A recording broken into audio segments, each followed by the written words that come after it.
23 Kerala battalion NCCയുടെ നേതൃത്വത്തിൽ വെങ്ങിണിശ്ശേരി ഗുരുകുലം public സ്കൂളിൽ സംയുക്ത വാർഷിക പരിശീലന ക്യാമ്പിന് തുടക്കമായി. മെയ് 10 വരെ നടക്കുന്ന ക്യാമ്പിൽ ഏകദേശം 600ഓളം കുട്ടികളാണ് പങ്കെടുക്കുന്നത്.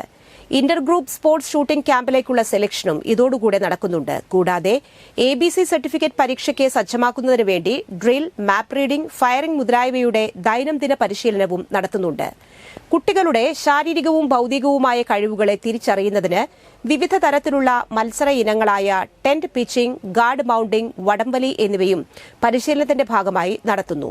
യുദ്ധമുറകളെ മനസ്സിലാക്കുന്നതിനായി സെക്ഷൻ ബാറ്റിൽ ഡ്രിൽ ഡെമോൺസ്ട്രേഷനും നടത്തിവരുന്നു. ഗസ്റ്റ് ലെക്ചർ ക്ലാസുകളും മദ്യത്തിനും മയക്കുമരുന്നിനുമെതിരെ ബോധവൽക്കരണ ക്ലാസും സംഘടിപ്പിച്ചു.